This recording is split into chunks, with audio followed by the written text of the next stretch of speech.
Bem, agora é para valer, né? A semana foi cheia de bons momentos, de muito tempo para a gente dar uma equilibrada, para a gente relaxar, não é verdade? E agora a gente volta ao batente hoje, nesta quinta-feira, com uma sensação assim de segunda-feira, não deixa de ser uma boa sensação. E nós estamos aqui, mais uma vez, firmes e fortes, com a incumbência de levar a todos os espectadores do Portal do Holanda, através do nosso projeto A Hora do H, levar para vocês as propostas, levar para vocês os desejos, os planos daqueles que, de uma forma democrática, de uma forma totalmente integral, porque é graças à vontade soberana do povo do estado do Amazonas que essa personalidade que está aqui conosco hoje, o pastor Peter Miranda, é graças à vontade de todos vocês que ele vai conseguir o que almeja, ser senador da República para representar a todos nós no Senado Federal. E ele vem, e eu tenho certeza, e eu já faço isso por ele aqui, ele vem na expectativa de ter a atenção de todos vocês, porque é graças a essa disposição dele de vir aqui conversar com a gente que você poderá, através da atenção que vai dedicar a ele agora, tomar uma decisão consciente, séria e responsável. Porque, minha gente, escolher os nossos representantes é uma das missões mais importantes em termos sociológicos. Sabe por quê? Porque é algo que a gente vai fazer agora e não pode se arrepender. E se você se arrepender, no caso do pastor Peter Miranda, você só vai poder corrigir tudo daqui a 8 anos. E isso é inadmissível. Então vamos fazer a coisa certa agora. Esse é o momento de nós fazermos a escolha certa, a coisa certa.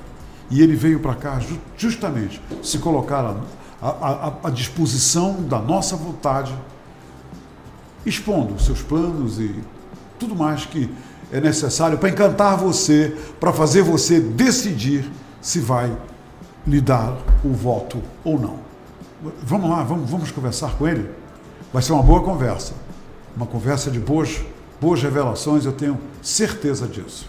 Pastor, é um privilégio recebê-lo, que bom que o senhor veio até aqui com a gente, se expor de uma forma democrática, sincera, para todos os espectadores, seguidores do Portal do Holanda. Seja muito bem-vindo, pastor. Muito obrigado, uma boa tarde para o meu nobre amigo, para você ouvinte, você, caro telespectador, você que está na Hora do H, é a hora da verdade.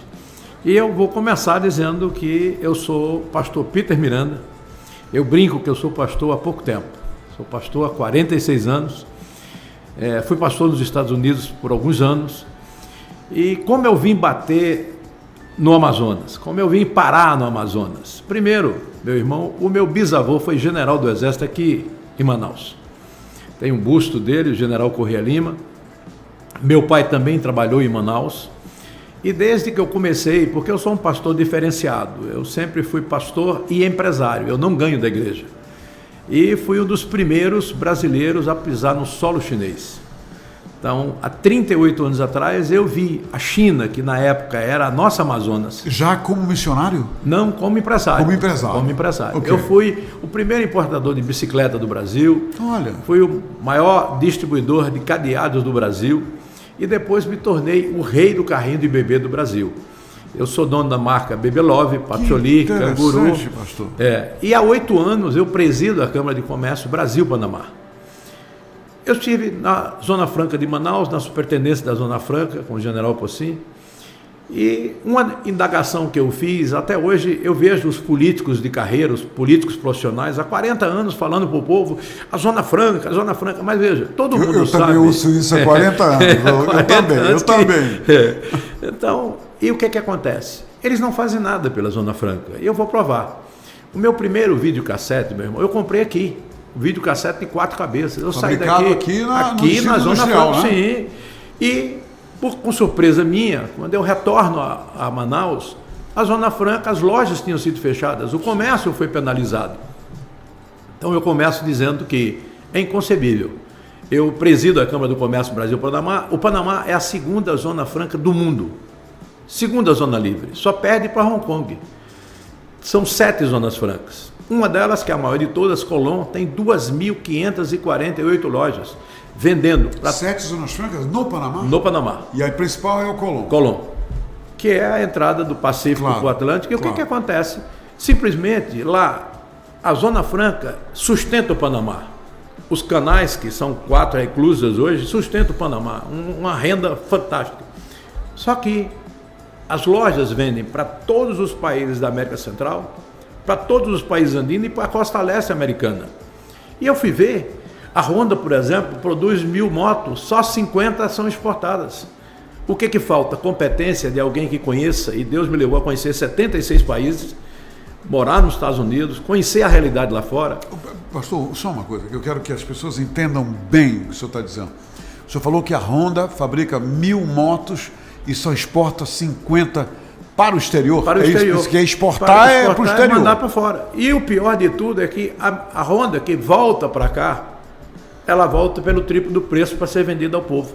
Então a primeira coisa que eu vou fazer é fazer com que as indústrias que produzem os seus produtos em Manaus faça o que outras zonas francas, como a Hong Kong, que é a primeira maior do mundo, faz o seguinte, venda 0 de imposto para fora, para os países vizinhos, e apenas cobra o IVA de 6% para o morador local. Então, nós precisamos fazer com que tudo que é produzido na nossa Zona Franca seja vendido com um custo diferenciado para o nosso amazonense. E como isso pode ser possível, tornar uma realidade isso que o senhor está propondo? Primeiro, ter boa vontade, negociar com o governo, acertar e fazer um acordo com todos os industriais da Zona Franca. Essa é uma das suas propostas, uma das minhas propostas, eleito senador da República. E serei eleito em nome de Jesus.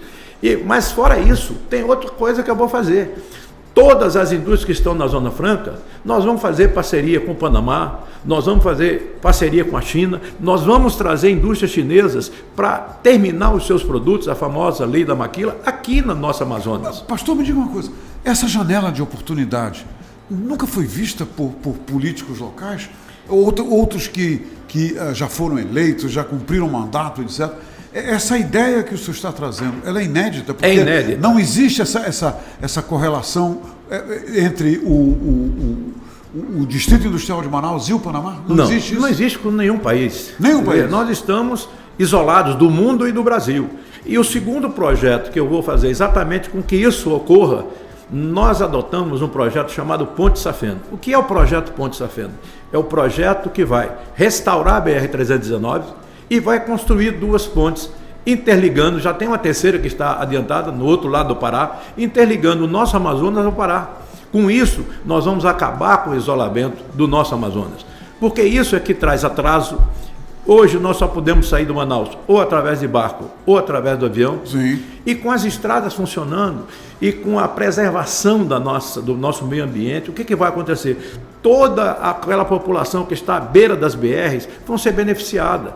Nós vamos gerar empregos, nós vamos gerar renda, nós vamos fazer uma economia forte, porque esses que estão aí tiveram toda a oportunidade. Agora, um dos detalhes que eu quero deixar bem claro, não adianta você ter projeto. Todo início de ano, a minha primeira mensagem para os membros da minha igreja é dizer a eles o seguinte: Deus ama a quem tem projetos, mas Deus ama muito mais a quem executa os projetos. Então hoje nós vemos o seguinte, todo período eleitoral vem tanta proposta mirabolante e alguns esquecem que o povo tem memória e vem com as mesmas requentadas, as mesmas mentiras, as mesmas promessas. Contando com a falta de memória. Com a falta de memória. E eu fui criado pelos meus avós maternos e o meu avô, que foi até 112 anos de idade, ele dizia assim: meu filho, fale a verdade, sempre, porque você não precisa ter memória. Pastor, antes que eu me esqueça, o senhor é amazonense? Não, eu sou pernambucano, mas há muito tempo. O senhor citou o seu avô, que foi general, né? Bisavô aqui. Seu bisavô? Foi avô do meu pai. Muito depois bem. Do meu pai ele trabalhou aqui. Não, ele veio transferido ele pelo veio Exército. Okay. E quem vem para o Amazonas se apaixona. porque nós temos um estado belíssimo, riquezas naturais. Aí você vê, por que não ter um turismo forte na nossa Amazônia? Porque nós não temos infraestrutura. Eu tenho citado um caso que marcou o meu amor pelo Amazonas. A semana passada eu fui visitar um amigo que eu não sabia que ele estava aqui. Ele me chamou, ele tem 400 empregados trabalhando para a Petrobras. E ele disse para mim: Peter, eu estou trazendo 80 trabalhadores de outros estados, porque não tem gente qualificada no Amazonas para trabalhar. Existe uma grande falta de mão de obra em certos setores do Amazonas. Em vários setores. Só que veja bem, meu irmão, quando eu voltei dos Estados Unidos em 2008, eu apresentei ao governo Arruda, no Distrito Federal, o maior projeto de capacitação em mão de obra que já foi executado no Brasil e, em particular, no Distrito Federal e região. Que projeto foi esse? Um projeto de capacitação em mão de obra, chamava-se Tenda do Trabalhador, com dinheiro do FAT. Porque o grande lance é que eles têm dinheiro disponível, eles têm as emendas disponíveis. Cada senador que está aí teve mais de 100 milhões de emendas, mas esse dinheiro foi para onde? E garanto que no seu bolso, nem no meu, nem do povo, está. Então, nós precisamos mudar esse quadro. Nós tínhamos cursos profissionalizantes de 200 horas de curso. Ele saía, e muitos que fizeram o curso de mecânico, de eletricista, de alpinista, para fazer a manutenção da refinaria, muitos que fizeram o curso chegaram a dizer: mas pastor, eu preciso de um dinheirinho para começar meu negócio. E isso tudo é fomentado pela... Governo federal. Sim, mas através das emendas parlamentares, é isso? Não, através de recursos que existem no Ministério do Trabalho, no FAT. Olha só. E veja, nós tínhamos, e uma coisa interessante é que você tinha transporte para ir até onde as tendas estavam instaladas, tinham várias salas na tenda com ar-condicionado, porque lá é tão quente quanto aqui, só é um calor seco, não úmido, e nós fazíamos esse curso. Tinha lanche, o povo era tratado com dignidade, que é assim que eu quero que o amazonense seja tratado, com dignidade, com respeito. E eu vejo uma falta de respeito desses políticos que aí estão. Tem político aí disputando comigo, que a única proposta dele é porque eu sou amigo do presidente. Ele chegou à liderança e disse: não, se o presidente pedir voto, eu sou eleito. Eu não vou ser eleito, eu sou amigo do presidente. Tive a honra de conhecê-lo, a honra de falar para ele que o meu palanque estava à disposição dele e que ele teria um senador da República para lutar muito pelas reformas que nós precisamos em apoio ao governo federal. Pastor, ainda voltando, eu achei muito interessante essa questão, estou mencionando o Panamá e o Distrito Industrial. Me diga uma coisa, o senhor já teve tempo para discutir, por exemplo, com os dirigentes de classes da CIEAN, da FIEAN, esses grandes industriais envolvidos no setor que trata com o Distrito Industrial, sobre essa sua proposta? Infelizmente ainda não, mas me coloco à disposição deles, porque veja bem, meu irmão, há 8 anos eu faço um trabalho diferente na China. Hoje eu não me importo mais nada, porque a carga tributária no Brasil é absurda. Vou dar um exemplo claro. Eu comprava um carrinho de bebê, o mais popular, a $18. Ele chegava no Brasil a $36. 100% de imposto. Por isso que, em vez de falar que Bolsonaro quer acabar com a Zona Franca de Manaus, por que não fazer uma reforma tributária? Por que não ter outras fontes de renda, como, por exemplo, a exportação? Então, eu parei a importação e hoje eu levei já 12 empresas brasileiras para vender no mercado pequeno, que é o mercado chinês, com 1,8 bilhão de pessoas. E uma das coisas que eles não falam, hoje na China tem 300 milhões de milionários. É uma população americana de milionários que tiveram oportunidade, tiveram chance de produzir. Então, se nós investirmos no nosso empresariado e não penalizarmos, porque hoje o que acontece é o seguinte: você é empresário, então tem que pagar imposto e muito. Você dá emprego, você tem que ser penalizado. E veja, nós tivemos uma reforma trabalhista feita pelo Michel Temer, que o atual candidato a presidente do outro lado quer acabar com essa reforma, quer voltar a ser como era antes, porque sempre aqui foi redutos. Eu sou contra qualquer extremismo. Quando alguém pergunta: pastor, o senhor é extrema-direita? Eu digo: nem extrema-direita, nem extrema-esquerda, eu sou direita. Eu sou pelo desenvolvimento, eu sou por uma economia forte.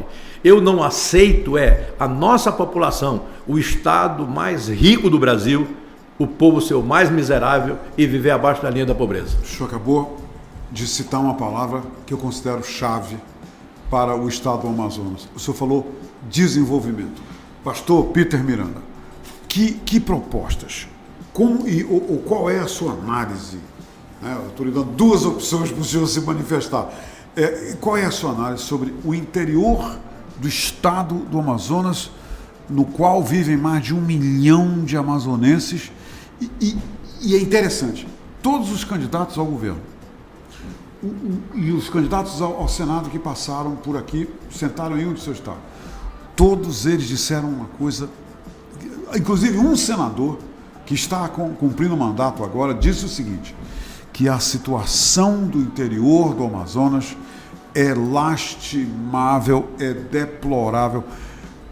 Candidato, eu estou por ouvir um entrevistado sentar aí e falar bem do interior do estado do Amazonas, que é um local que sempre que eu entrevisto as pessoas, que eu converso com as pessoas, fica a impressão que o desenvolvimento é um lugar muito longe, é algo que é inatingível para quem mora, quem vive no interior do Amazonas. Que tipo de propostas, com toda essa sua experiência americana, no exterior e lidando com a China e tudo mais, o senhor teria para apresentar aos eleitores e seriam voltadas para o desenvolvimento, até que enfim, o desenvolvimento do interior do estado do Amazonas, porque a Barra, no interior, o senhor deve estar visitando o interior. Eu sou filho do interior. O senhor concorda? É pesado a Barra? Sou interiorano. Agora, que análise o senhor faz disso? Primeira coisa, eu como senador da República, eu teria vergonha, depois de tantos anos de mandato, dizer que o interior está dessa forma, porque a culpa são deles. Hoje fui perguntado numa entrevista num canal de televisão, mas o senhor não conheceu ainda todo o estado. Eu digo, mas eu vou conhecer de uma forma diferente. Eu vou conhecer trabalhando. Eu vou conhecer como senador da República, sendo reconhecido pelo povo na rua. Porque quando eles ganham, eles desaparecem. A proposta é muito interessante, é muito inteligente, mas para enganar os incautos, para enganar os tolos. E a população não é tola nem é boba. Ele teria vergonha de dizer que a população do interior sofre isso, que ele nada fez. Hoje nós temos um interior sem oportunidade, não tem capacitação em mão de obra, não tem emprego, a pessoa vive abaixo do nível da miséria. Esse quadro é antigo. Aí fala, não, mas eu vou construir um hospital. Mas tem hospital, não tem médico. Tem hospital, mas não tem UTI. Tem hospital, mas não tem medicamento. É isso que precisa ser mudado no nosso Amazonas. Nós precisamos parar de mentira, de enganar o povo. Os que estão aí, 40 anos no poder, só enganam, só prometem. E, volto a repetir, o povo cada dia mais sofredor, o povo cada dia mais pobre, mais miserável, e eles cada dia mais ricos. E quando vão fazer festa, você já percebeu que eles não fazem festa aqui? Eles vão para o exterior, vão para outro estado. Eu vou ser um senador presente, eu vou ser um senador que quero sentir a dor do meu irmão, da minha irmã, do meu amigo, da minha amiga. Você veja o seguinte, hoje eu citava com uma pessoa a parábola do bom samaritano. Todos passaram ao lago, de lado do moribundo, e ninguém fez nada. Mas teve um samaritano que era discriminado. E muitos falam, ele é forasteiro. Realmente eu sou forasteiro. A minha terra não é o Amazonas, nem a sua. A nossa terra final é os céus. E nós estamos indo para lá. Então nós temos a obrigação de cuidar um dos outros. Nós temos a obrigação de respeitar um ao outro. Nós temos a obrigação de espalhar o amor. Eu vejo na política, meu irmão, uma baixaria. Eu vejo uma acusação, mentira, engano, desvio. Um que foi presidente da CPI do circo aí, contra o presidente da República. E como é que ele vai trazer recursos se ele é o primeiro a ser contra o governo federal? Nós precisamos de alguém que não apenas seja amigo, mas seja alinhado com as políticas econômicas do Brasil. Porque eu vou ser senador do Amazonas, mas senador da República Federativa do Brasil. Então, você tem de saber a função que você exerce. Você tem dignidade, você tem honradez, você tem ficha limpa. Quando eu fui apresentar minha ficha limpa, minha ficha criminal no Superior Tribunal Eleitoral, está lá escrito, nunca respondeu inquérito em instância alguma. É por isso que nós estamos vendo o que acontece no Supremo e o que acontece no Congresso. Porque se eu tenho problemas com a justiça, eu não vou querer reforma do Código Penal se vai penalizar a mim. Esse é o refém que nós somos desse Congresso que aí está. Então, como você falou com muita propriedade, eu quero te parabenizar. Aliás, não podia ser diferente, um brilhante jornalista tem que ter essa visão do Brasil. E nós precisamos mudar as pessoas que estão lá, como deputado federal, como senador da República, porque é na hora de confrontar. Porque a Constituição é clara. Eu sou bacharel em Direito, a Constituição é clara. Os poderes são independentes, mas são interligados. Tem de haver independência e seriedade, harmonia, paz e concordância entre os poderes. Hoje eu vejo o Supremo Tribunal Federal dizer, não, eu sou poder moderador. Não, o poder moderador é nossas Forças Armadas. Esse é um poder moderador. Lá, os nossos ministros estão apenas para serem guardiões da nossa Constituição. E o que nós vemos são atitudes contra o povo. Eles aumentam o salário deles. Comem caviar praticamente todo dia. Toma o uísque escocês e vinhos franceses. Mas para o enfermeiro, ele suspende o teto salarial do enfermeiro. Uma classe que na pandemia, que nós tivemos, infelizmente, o epicentro da pandemia, foi tão perseguida, foi sobrecarregada de trabalho, uma pressão psicológica e trabalhista em cima terrível. E nessa hora que nós deveríamos reconhecer, vem o Supremo dizer que não pode, agora já querem levar para o plenário, mas sempre são medidas arbitrárias. Eles hoje prendem, julgam, condenam. Essa não é a função do Supremo. Então, como senador da República pelo Amazonas, eu vou dizer que a Constituição tem de ser preservada, zelada, porque é a nossa Carta Magna. Senador, vamos... Está vendo? Amém. Toma posse. Olha só. Me diga uma coisa, pastor, eu vou criar uma situação hipotética aqui, ok? Eu convidar o senhor para voltar aqui daqui a um ano.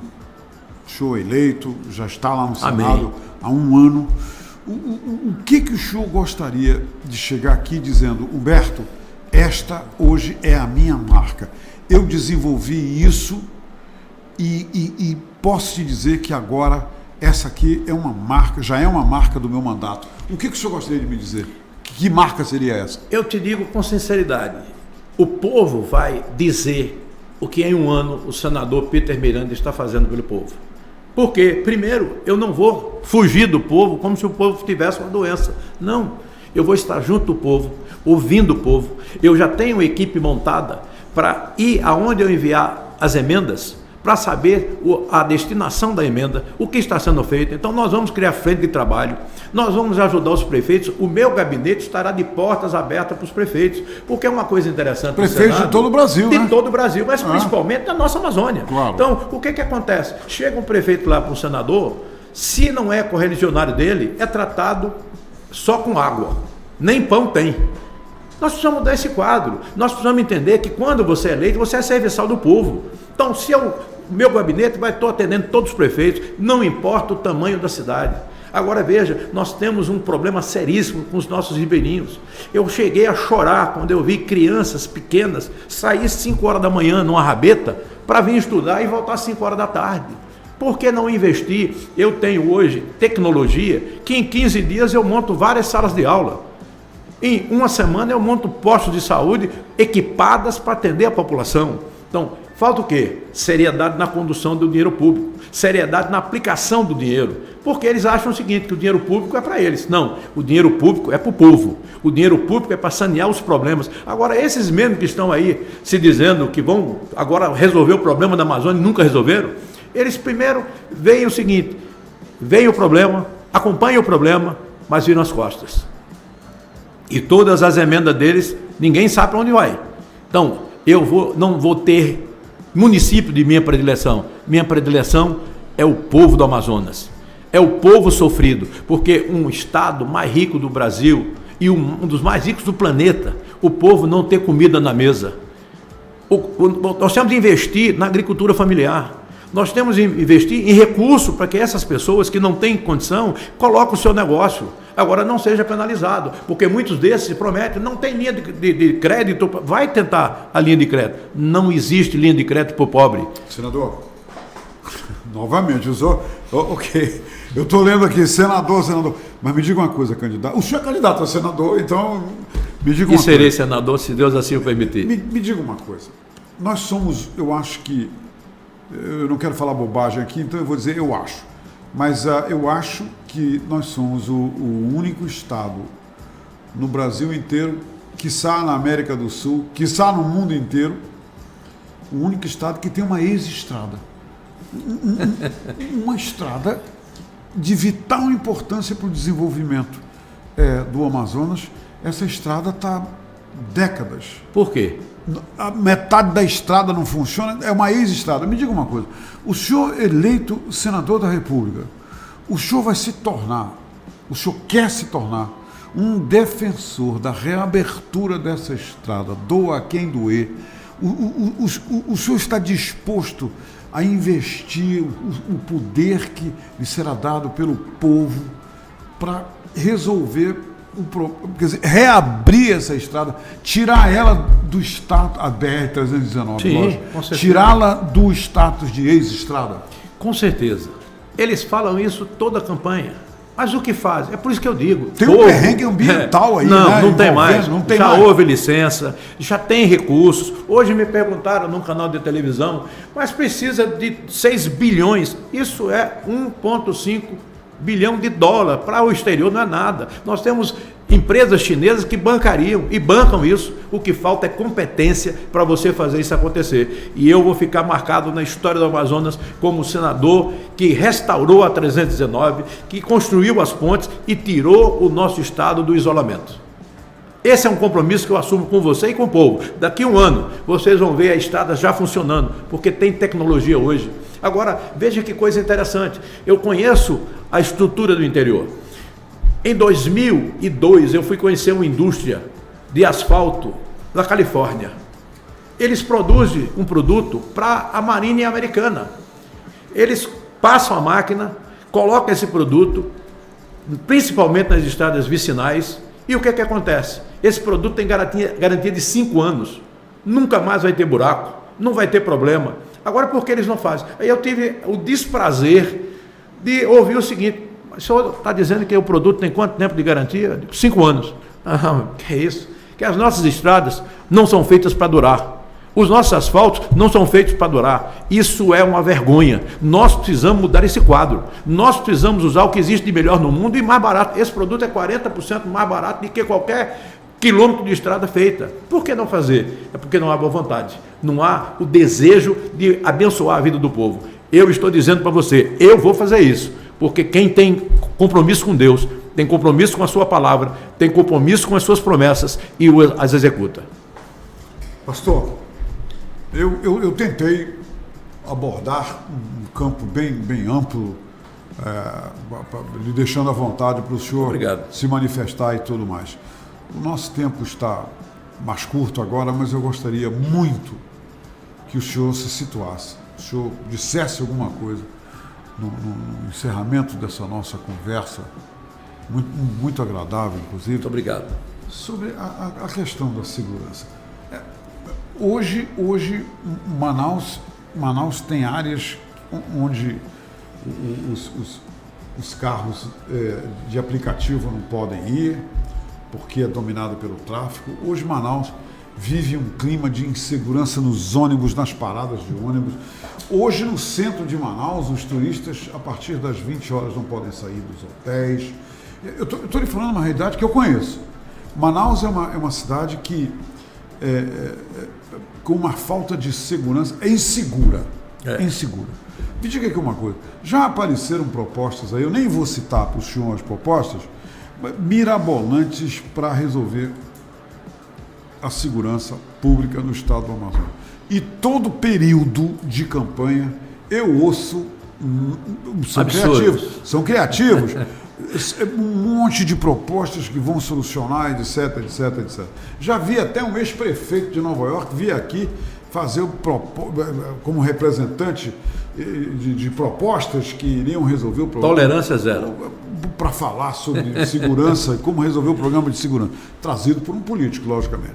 Eu quero saber o seguinte, o senhor como senador, de que forma o senhor poderia usar o seu mandato para ajudar os governantes municipal, do município e do estado a resolver, ou pelo menos diminuir, esses índices enormes de violência na cidade de Manaus? Não, nós temos de resolver. Eu fui secretário de segurança numa cidade muito violenta, que é Jaboatão dos Guararapes.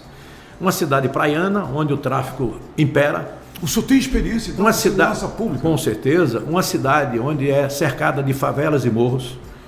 E nós conseguimos fazer um grande projeto, primeiro, com que a escola fosse um centro modificador do bairro, usar as igrejas como modificador de bairros, a igreja católica, a igreja evangélica, o centro espírita. Nós vamos fazer um grande trabalho de envolvimento de toda a sociedade, porque quando você pega a criança e usa as quadras de esporte, investe no esporte, investe na educação, a criança precisa ser assistida, mas os pais precisam ser assistidos. E o grande problema da criminalidade hoje é que nós temos garotas de 12, 13, 14 anos tendo criança, tendo filho.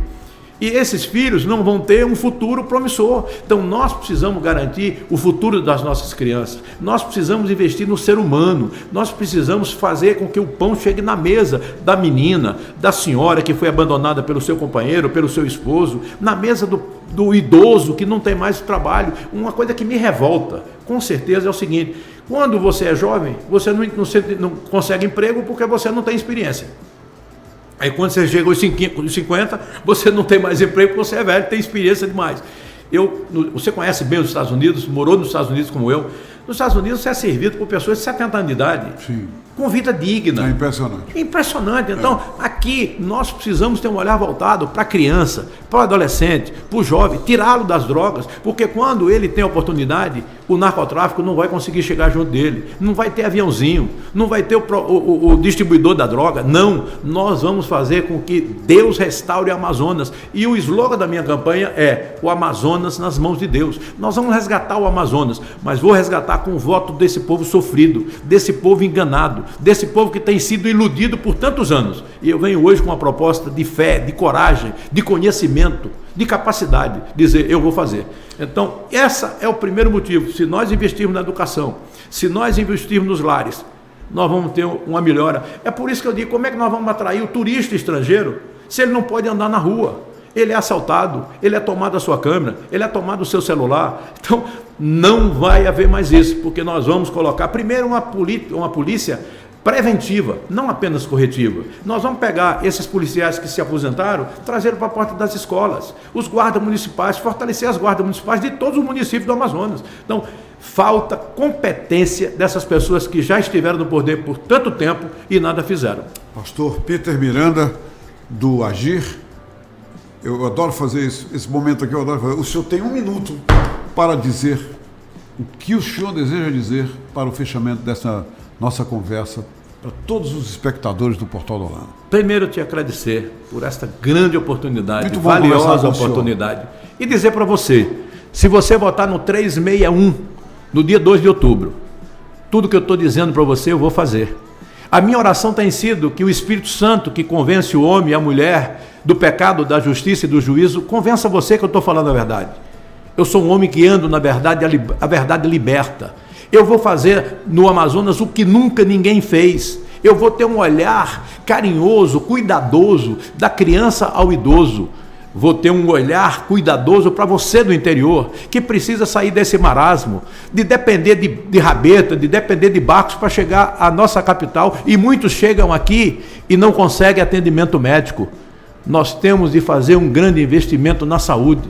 Nós temos de fazer investimento na educação, investimento na segurança, mas principalmente investimento em vidas.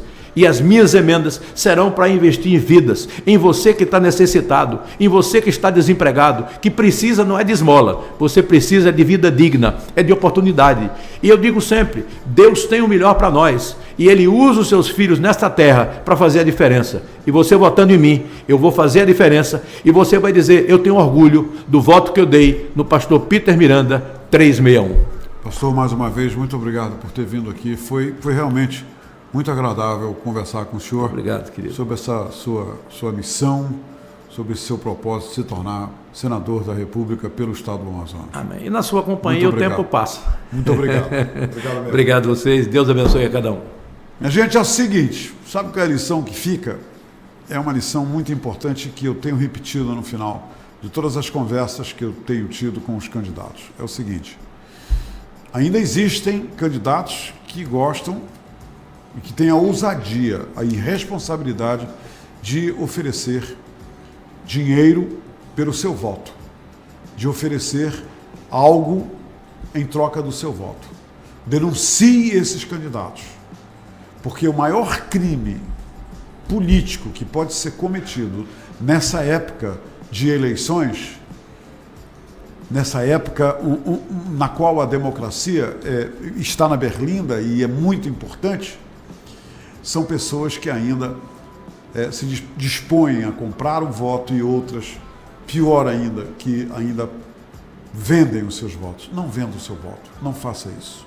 É um crime, é um mal que você vai fazer para o Estado, para a sociedade e para todas as pessoas que moram na cidade de Manaus e no estado do Amazonas ou em qualquer lugar do Brasil. É o que você vai fazer de prejudicial para o nosso país. Não venda o seu voto. E se algum candidato tentar comprar o seu voto ou propor alguma troca pelo seu voto, denuncie. Esse é o verdadeiro papel de um cidadão que quer o melhor para o seu país, para o seu estado, para a sua cidade. Até amanhã.